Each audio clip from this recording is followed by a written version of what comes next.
Unatazama Swahilina TV, nuru katika imani. Lakini mimi nikamwambia nitaka kuzungumzia uzinifu. Sasa darasa hii nimeigusa tu kama kufagia barabara. Kesho itazungumzwa Masjid Madina kwa Mama Chuchu, ila leo dakika hizi mnifungulie masikio na mimi nifungue mafaili, tuzungumzie uzinifu, hasa zama zetu za leo hichi kiama. Na anayezungumzia mambo haya na akawa mwenyewe ni msafi, hicho chuma.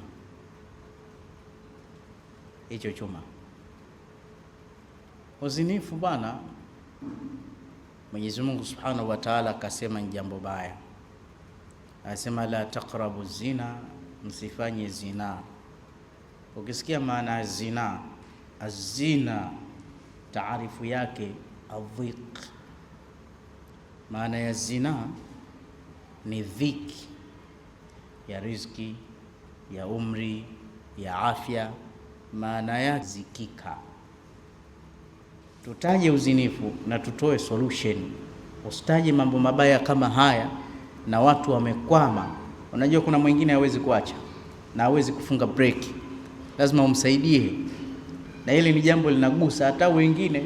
Mawaidha akiwa kama haya hawataki hata kuyasikiliza, sababu wasemaji wake wanakuwa wakali, utafikiri hapo hapo wanafungua za moto. Haya maisha tu.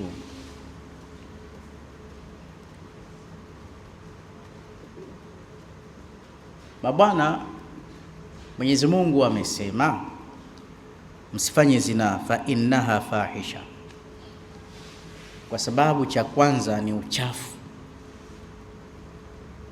Ushajua kitu kichafu, yani maana ya uchafu inaingia mambo mengi, kwamba ukijulikana we ni mzinifu unachafua heshima yako, au mnasemaje? Na automatically unajengewa chuki katika waliokuzunguka, hawakupendi. Ndoa na zinaa kinachofanyika ni yale yale, lakini wallahi ndoa ina miujiza, kwa sababu lile tendo la ndoa Mwenyezi Mungu analistiri. Wewe ushawahi ukakaa chini ukawaza, hivi rais anafanya kweli? Hivi shekhe anafanya kweli tendo la ndoa? Hivi mitume wanafanya kweli? Hivi baba na mama wanafanya? Hufikiri? Yani hata watu wameoana sasa hivi, subhanallah, wewe ndio kaka mtu shemeji unawapeleka hotelini na ufikiri wanaenda kufanya nini? Jamani, si ndio? Yani Allah analistiri. Hata watoto, unaweza ukaa na mtoto wako mkubwa kaingia kama mimi tu kwa baba na mama, kasahau kugonga, wewe unaingia kama chooni huku. Yani hawazi, Mungu analistiri. Lakini baba zina ina harufu mbaya. Shekhe hujamzini mtu, ukionekana naye barabarani tu tayari mmewaona shekhe mzinzi kama nini yule jamaa, hata hamjafanikiwa. Sasa Mwenyezi Mungu kutupenda asema la taqrabu, hata kukurubia msikurubie. Innahu fahisha, ni uchafu, utachafua status yako. Mmeona hivi mfano tu, japo msinichukulie mfano mimi. Angalia nazungumza kilima kama hichi, mara siku nyingine imetoa uradi, mara salatu ala nabii, sawa Mtu akiona yale maneno anaathirika, anakupenda, akijua ni mzinifu tu umeshamtoa kwenye control, anaona ni jambo kubwa. Kwa hiyo kiislahia innahu fahisha, yani umevaa nguo nzuri alafu ukiingia kwenye matope inakuchafua. Basi mabwana, promise ya kwanza ya Allah, zina ni uchafu. Sasa tusikubali kuchafuka, tujilazimishe, tujisafishe. Kinachosafisha shekhe ni ndoa. Automatically ukioa tu kuna heshima inaongezeka. Hata wanaokufanyia ujinga, mume wa mtu bwana, mke wa mtu huyo, jamani, wasaa sabila. Alafu Mwenyezi Mungu akasema pia ni njia mbaya. Hapa nisikilizeni kwa umakini mno. Zina ni uchafu A, B aisee ni njia mbaya. Unajua kwa nini njia mbaya? kwa sababu automatically anayezini au anayeziniwa, shekhe, anakuwa na roho kama ya mchawi automatically, kwa sababu ile tendo ni baya, anakuwa na roho ya kinyama. Wallahi, hata ufanye nini hakustiri, anagonolia, anakupa hivyo hivyo, ana kaswende. Na wewe kijana mdogo, jina mke linakuita halina haya, anakupa hivyo hivyo. Shekhe ana ukimwi, anakupa. Kwani mimi niliomba? Na kuna watu mara moja tu ukafanya kapata ngoma, maskini. Angalia, kuna bwana mmoja alinisimulia, anasikitisha sana. Sasa huyo bwana huyu kamtongoza mwanamke, takupa mifano miwili. Kamtongoza mwanamke, baada ya kumtongoza mwanamke, yule mwanamke ikaenda akakubali. So mzinifu anakutengenezea mazingira tu, lakini hawezi kukaza.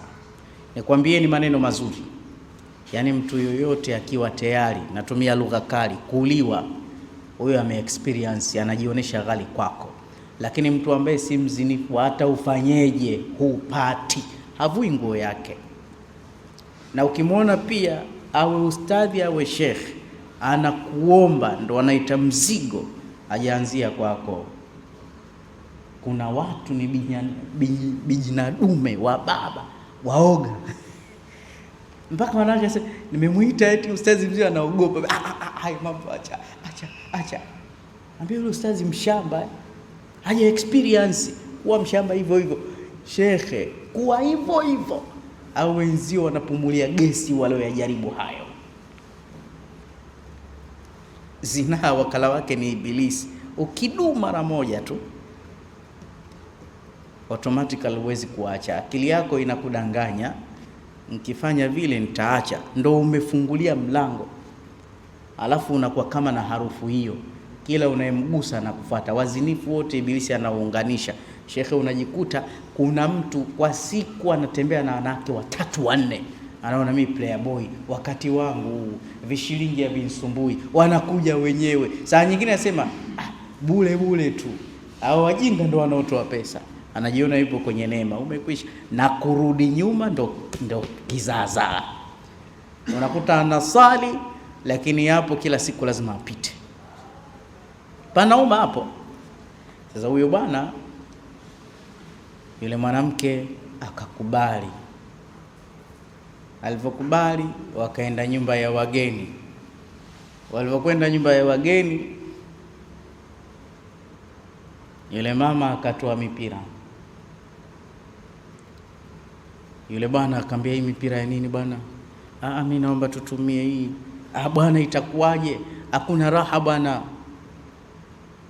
Bwana, tutumie tu, achana na hii bwana. Sawa, lakini mimba hakuna. Kwani mimi mtoto bwana? Akafanya tendo lile la zina. Mrembo, nenda basi, wahi nyumbani. Si unaona mambo, ulikuwa unaogopa nini bwana? Sasa unajua kwa nini unakataa mpira? Wallahi, Ibilisi ni mbaya. Allah anasema, inna shaitan aduwwun lakum fattakhidhuhu aduwwa alam ahad ilaykum ya bani adama alla ta'budu ash-shaytan innahu lakum aduwwun. Yani shetani, hiyo siku mimi nikimuona mubashara lazima nimalizane naye. Yani shetani anakuja, anatengeneza connection, ahakikishe unaupata ukimwi kwa gharama yoyote. Kwa hiyo ukifika pale anakupa kiwewe, unakuwa jasiri, achana na kondomu. Yani unasahau virusi vya ukimwi na mimba baina sama, anasubiri umalize hilo jambo.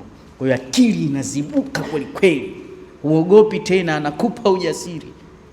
Ametupa mwenyewe salama hizo. Akafanya lile jambo, tayari tushamaliza. Tena mtoto mdogo hujaguswa bwana, anaenda kweli. Sasa zinaa ilivyo, ukishaenda inakaa, kuna kitu kinaitwa subconscious mind katika kichwa cha mtu. Hicho ni kitu zaidi ya memory card, Sheikh. akifuti matukio. Jicho liliona umbile, likaona paja, likaona tupu, limepiga, limesave. Subconscious mind kila saa ina switch, yanakuja kwenye moyo. Moyo unaanza kuamsha farji, hisia zinakuja. Siku ile alivyokuwa hivi, yule mtoto hatari. Shetani anambia mwenyewe yule, ukilala anakuja hivi. Sasa jamaa akachukua message, asema lazima leo nimtafute. Aliona nikimpata nitatulia, akaamsha moto. Mlembo, mambo mabaya. Ala, mabaya tena vipi? Kuna kheri? Ambia hapana, kuna shari. Vipi? Walikushtukia? Make mwanafunzi ulishtukiwa na babako ananijua. Mlembo anamwambia bora ningeshtukiwa. Mbona unanitisha? Umepata mimba? Usiniambie kuna mimba ya wiki. Ambie bora hata ingekuwa mimba. Aya. Sasa kuna tatizo, ambia kubwa tu. Niambie. Ambia nikikwambia utaogopa bwana. Wewe niambie. Hapo akili haifanyi kazi tena. Unaanza kujilesi. Imekuwaje? Niambie bwana, nitoe wasiwasi. Ambia sikutoi, bora nisikwambie, nikikwambia ndio nitakutia wasiwasi. Sasa kuna nini? Mamako kajua? Hajajua. Hakuna mtu yote alotuona. Hakuna. Sasa nini? Ambia si ile siku ile nilikuwa nakwambia tutumie zile karatasi ukao umekataa. Sasa ndio uniambie nimekupa mimba? Ambia mimi naishi na maambukizi ya ukimwi. Ambia aja we akakata simu. Wewe Mungu atusaidie, so mazuri. Ghafla mate yamekauka. Mbona hapokei? Nipe simu yako, nipe Sheikh. Tayari. Wewe uko serious? Ambia nenda kapime. Kwanza kukimbia madokta. Akili. Huyu bwana akaenda mguu mosi, mguu pili kwenda kuiona afya yake. Kachoma. Kipimo kinasoma ta mara 2. Kashaumia. Hana hata mtoto wa dawa. Tendo la siku moja. Akiwaza nilimfosi mwenyewe. Shetani ambia yes, nimemaliza. Lakini mapema Allah alikwambia wasaa sabila. Hiyo njia mbaya. Sasa imekuwa njia mbaya, si njia mbaya. Shekhe, ukipata ukimwi subiri tukufukia, hamna chengine. Hakuna kuliwazana. Ukimwi siku hizi si maradhi. We ni maradhi tena yako makali vile vile. Ukipata ukimwi kalu inna lillahi wa inna ilaihi rajiun. Na ukimwi ndio mwisho wa show. Jeuri imekwisha. Kwa sababu pia ukishapata hilo gonjwa, hata yale mambo utakiwi kufanya kwa sana, utaondoka. Hisia ziko pale pale, utakufa mapema. Ili tendo utatuachia wenye afya zetu. Unajua kwa nini ndoa tamu? Nyumbani tayari nishafungia wake zangu. Hawatoki kwenda dukani kwamba ni kitu changu kimejificha. Lakini yule, niseme lugha kali, demu wako, unaona demu wako, shekhe yule hummiliki. Akienda kwao tayari anajoji pembeni. Alafu akwambia mimi wewe peke yako, kumbe anatembea na wanaume karibia 10 kama kafunguliwa njia. Kwa hiyo kila maradhi unaletewa tu maskini. Na wanaume utafikiri wamerogwa. Akitembea na mtu mara moja mara mbili ndio kishakuwa wake. Hakuna hata tahadhari. Unashindana na ulikotoka, sio? Ukiulizwa nani kaja kulinda dunia? Shekhe, unakufa mapema. Aibu gani? Bora usisababishwe. Mtoto mdogo, kijana, umeathirika. Na nikwambie, wanaume wanavyoingia kwa fujo, weka vipimo vya ukimwi pale kama utampata mtu. Ambia tusijaribiane. Wanaogopa, wanaenda hovyo. Uzinifu ni mbaya. Mtume sallallahu alaihi wasallam akagongelea msumari akasema, azina yurithu alfaqara, tena waqassara alumr. Zina inaleta ufukara. Kwa namna gani? Namna ya nje na namna ya ndani. Mabwana, ukienda kuzini, yule mwanamke unayemzini shekhe kama mchawi, hata uwe baili vipi utatoa pesa, tena haichukuliwi kwa rahma. Kama mnauziana, nipe changu mapema bwana, wewe na bwana nipe na kujua sasa ngapi, si nikwambie nipe ile laki. Sheikh, mama yako 20,000 hujai kumpa, wewe mwenyewe umebana, huna feni ndani, unalala usiku unajipepea, ulikuwa unaipigia mahesabu unaitoa, na ukiitoa akamwambia bodaboda na bodaboda tena,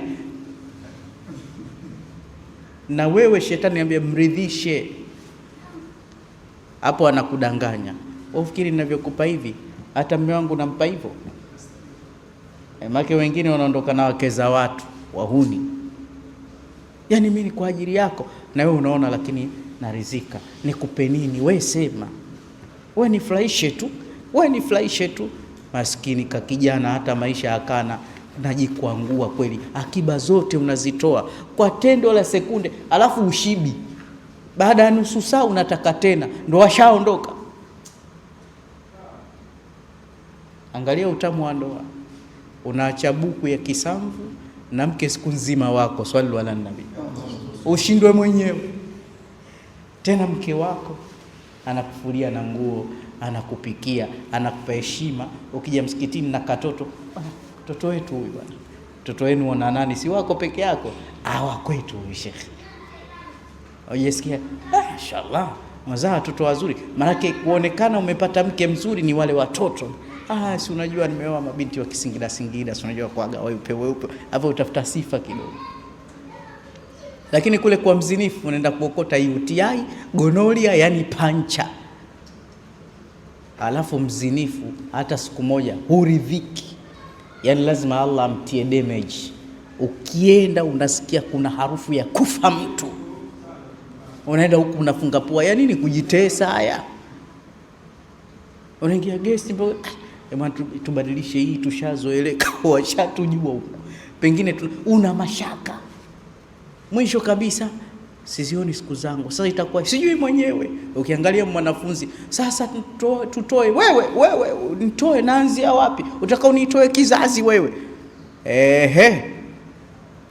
Wewe tuombe Mungu. Na baba alivyokuwa, utapelekwa kwa polisi miaka 30, ambia Allahu akbar, unaanza kuja kuswali Allahu akbar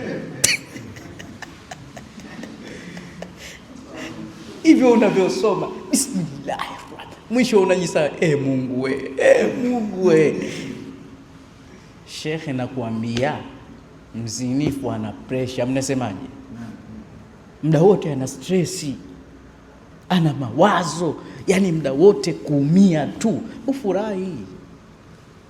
Lakini aliokuwa ndani ya ndoa, shekhe, kile kitendo kinaongeza afya. Ambaye ameoa mke, akimaliza jambo lile hata ajui kalala saa ngapi, swali ala nabii, ana amani. Wewe hata ukienda na wewe mwanamke loji, ufungi jicho unaogopa nkifa nkifa humu itakuwaje? Yani ukitoka pale sema alhamdulillah, tumetoka salama kweli. Na nafsi haiachi kukutisha ticha. Unajua utafezeka wewe, unajua anaweza akafia humu ndani. Ndio mmeingia huko, baby najisikia vibaya, moyo unaenda mbio. Nini sasa jamani, nini sasa? Mwisho hujamaliza mambo yako unamkimbia. Unaona mchezo? Huna amani. Ukiwa umepona huko unatumiwa message, wewe bwana unajichimbia kaburi, wewe mwanamke muache. Nakwambia wewe mwanamke muache. Wewe umeniambia si hujaolewa. Amna, kuna mtu tu ananifuatilia, sijui niachana naye. Wanawake wanauza roho, kumbe huyo bwana wake mwanajeshi. Siku unakuja wewe unakuwa usikiagi wewe, yani unaongea naye vizuri ili tu ile ahadi ya Allah itimie, wasaa sabila. Alafu akienda kwa ile mshefa wake, huyu naye nani ananisumbua kama nini, hebu lete hiyo simu. Afu wewe ndio unampa hela nyingi, yule hata ampi shilingi. Ndio huyu sawa. Anakaa wapi? Anakaa sehemu fulani sijui. Haya, huyu hapa tumkamate leo. Yaani hivi mnatokaga mnakwenda, umemwamini. Ndio maana ukaambiwa hata ukiwa mkubwa, shekhe, ili usiharibikiwe, kaa mbali sana na wanawake wa ajabu. Yaani ukitaka kuiweka vizuri heshima yako, shekhe, ogopa mwanamke kama ukoma. Mwanamke ni kamba ya shetani. Sasa hivi unaharibikiwa. Basi unakuta unaenda, baby, twende basi, sijui nini. Mnaenda vizuri mpaka mnapoenda siku zote. Unashangaa timu ya watu kakuletea yule mwanamke. Ndio maana nikakwambia mzinifu ana roho mbaya. Yaani kugeuka dakika kwanza. Mwanamke anaingia loji kuziniwa, huyo ana moyo wa chuma hodari. Wao unaona mchezo? Mwanamke kweli anayejielewa aingie kwenye gari ya mtu. Niseme nsiseme? Niseme nsiseme? Nitasema ujue. Hatari. Shekhe bwana, nilitaka kuongeza mke wa 4. Mke wa 4 kipindi hicho. Lakini mke wa kwanza hata kupanda taksi ya mtu hawezi. Wa pili ndo kabisa hawezi. Wa tatu ndo hivyo. Hata ukimpa dereva lazima umwekee mwanamke ndani. Yaani angalia sifa za wanawake. Basi tu. Tena utakuta kusoma, mimi nasomea bwana. Ukimpelekea mtu usenie, hebu msomee shemeji yako, lazima akujie juu. Ndio umenipa nisomee, maana yake nini? Staki kama ndio hivyo. Sasa akatokea mchumba wa Sheikh Uthmani. Sasa ule mchumba akija anakuja na bodaboda, afu ile bodaboda akamshikilia hivi. Wewe si mchumba. Huna hofu wewe huna hofu. Nipishe nipite. Wewe jasiri. Usioe mtu jasiri. Hawa washamba ndo kheri yenyewe. Mshamba mwanaume, mshamba. Wewe niambie Sheikh, wewe mwanamke safi utakaoe anakuja na bodaboda kweli? Hebu niambieni. Anatoka kwao peke yake? Hebu niambieni. Popote utakapomuita mnakutana, bado unaoa. Wewe na wewe jasiri. Bajasiri mmekutana, mwaka wenu wajanja. Usiwe mjanja Sheikh. Cha mwanzo utamuuliza mwanamke, sasa tuongelee, wewe popote tu pale, wewe ukiniita nitakuja. Popote. Nyumbani utatokaje? Nitasema naenda kununua kitu mara moja Buguruni. Huo mtihani, huyo jasiri. Huyo jasiri. Na mwanaume naye anayekuita popote, naweza tukaonana sehemu tukaongea, hakuna ubaya. Huyo sie. Sasa zinaa, Mtume asema yurithul faqra, inarithisha ufakiri, kwa sababu mabwana zinaa ina kosti, alafu zile pesa zinavyochukuliwa kwa ujambazi, yani ushtuki, zikishaisha unashtuka. Ngoja nikupe kosti ya kwanza. Anakuambia, Allahu Akbar, simu yangu imeharibika. Na yuko na mambo ya watu unayataka. Shekhe, wewe mwenyewe simu yako ya kitochi unagharamika, simu imevunjika kioo milioni na unatoa maskini. Angalia wanaume wengi visimu vitochi. Simu ya milioni Shekhe. Hilo la kwanza. La pili, baby, mimi nadaiwa pale kodi, wanasumbua kama nini. Unapumlia, shingapi kwani? Unaulizia juu. Hata miezi 3 tu, 1,200,000. Sasa mbona unasema hamna shida, usiwe na wasiwasi, itapatikana tu hiyo. Unawaza nikamwibie nani Mungu wangu? Sasa bwana, basi leo tuonane, ambia utanipa ile kitu. Ukimwambia nakuja baby, na wewe unaona kabisa kinachomleta ni pesa, anachukua bodaboda. Yule bodaboda anayemchukulia mwenyewe mtu wake, umekaa sehemu unasubiri, mbona uji, muda unaisha, shauku inaisha. Akikuona yuko wapi? Baby, basi baadaye unijazie basi mafuta. Umeona habari hiyo? Baada ya pale huyo akishaingia pale, wazimu unakupanda. Umechukua chumba gani? Shilingi 20,000. Hivyo vya kunguni.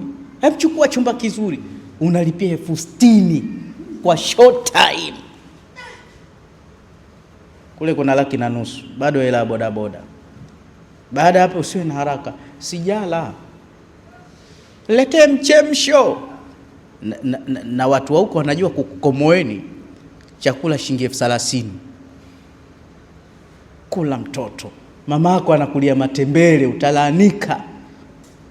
Alafu basi hiyo hela ingekuwa ya kwako, ya watu umetumwa. 300,000 inaondoka kwa sekunde, alafu unamlipia mtu kodi, wewe unadaiwa kodi. Alafu baada ya pale unakutana na vitu uriziki, mtu mwenyewe hata hajaoga, si msafi, unafanya vitu huku unanungunika, na saa nyingine una mke mzuri, shekhe, saa nyingine machozi atakutoka. Sasa natafuta nini yote ya jamani? Mbona nakuwa hivi? Mke wako mnagombana, mafuta tu hujampa. Ukiangalia umeuza imani, na Mungu naye anakusubiri. Hichi kisomo kikali, lakini hebu tuadhinini kwanza, make hatari. Pateni adhana inshallah. Tunasaidiana. Kwa hiyo kupitia uzinifu hurithisha ufukara kwa njia hizo. Maisha yanarudi nyuma kwa sababu unawachumia watoto wa wenzio, na hili jambo halikomi. Wallahi utashangaa, ukuwa na tabia hiyo ya kuhonga, hata uwe na wanawake 10 wote utawapa. Unafanya kazi kwa bidii, unaumia, lakini unawaza vifua vya watoto wa kike. Mwisho unarudi nyuma kabisa, unabakia mweupe, kwa sababu anayehongwa haridhiki. Mpe milioni 100 sasa hivi, kesho atakuomba japo 20,000. Lakini raha iliyoje, mke wako utampa japo shilingi 20,000. Ukimwambia mama watoto nikuongeze, asema hapana, ya asante, inatosha mume wangu, mimi nitaka kidogo tu kabisa. Wallahi alazim, hivyo anakinai. Angalia, yuko mwanamke, sio mwanamke, mke wangu mimi, kuna kitu kakifanya nimekipenda, basi nikamwambia inshallah nitakupa hela fulani. Ile hela kimya, hajakumbusha. Baadaye nikampa ile hela, nikaichukua tena kimya, kiasi ambacho najua ashaitumia, lakini nitamwambia au nikupe, kwani wewe unayo hela? Si ile ulinipa juzi. Bwana wewe, nikichukua sikurudishi. Salala, angekuwa huyo wa uchochoroni. Yani mko sawa, jana umempa 500 tu, leo umekwama, hebu nipe 10,000. Nitatoa wapi mimi mwenyewe na mambo kibao, sina hata shilingi. Na muda huo ukionekana tena humpi, ndo mshamalizana.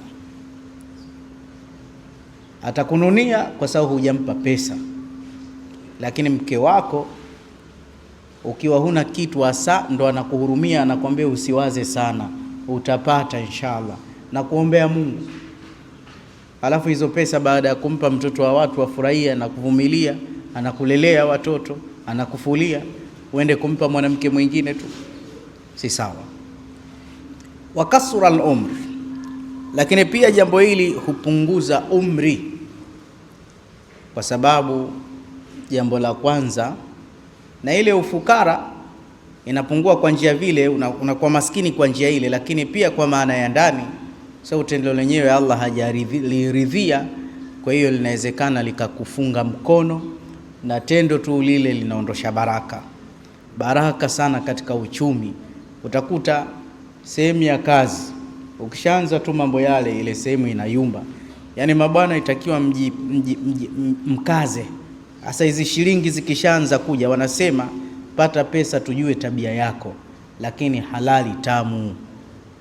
Innal halala bayyinun wa innal harama bayyinun. Halali iko wazi na haramu iko wazi. Mjanja ni yule anayeshikilia halali. Alafu nikwambie, ni sala la kuendekeza tu, kwa sababu unakuta wanaume wenzio wanahisia kali kuliko wewe na wako fiti kuliko wewe, na wanakaza tu. Unadharau tu, mbona unadharau? Mimi kwangu si aibu mabwana kuoa. Hata uniambie huyu bwana apenda kuoa, mimi naoa shekhi. Ili ni tena mimi nilioa mdogo miaka 21. Mtu mmoja ananiambia, umemshinda mpaka mtume wewe kweli kijogoo. Nikamwambia wacha, faida zake mtaziona baadaye. Miaka 21 naoa binti wa miaka 16, wote wadogo, hatujui kitu.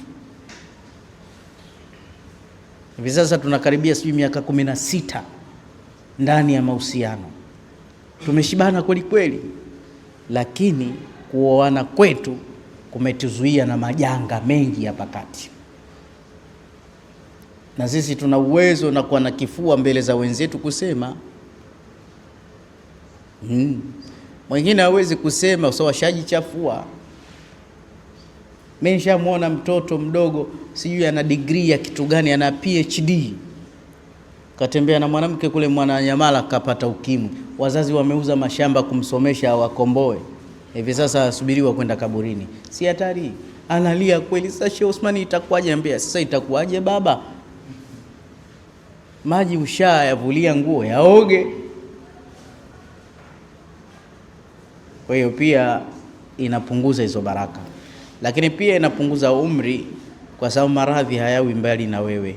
Ukipata ukimwi, TB inakuja, mareli ya kila saa, afya inakuwa mbovu, UTI, gonolia, kaswende, stress zinakuwa nyingi. Kwa hiyo umri utapotea.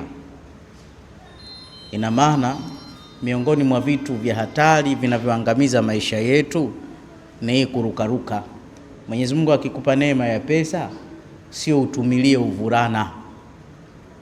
Hizi pesa zina msaada, lakini haijawa starehe eti kuendekeza fornicate, uchafu, unajichafua. Na nikwambie, tumia hela zako vizuri, usihonge honge. Mbona kuna njia nyingi shekhe, unatumia pesa mpaka unaona raha. Kama wewe umepata pesa, nunua gari la kipekee tukuone bwana.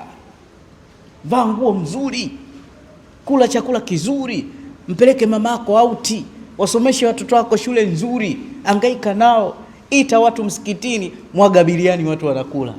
Nyumba ya fulani watu wakauki. Hayo ndio matumizi ya pesa.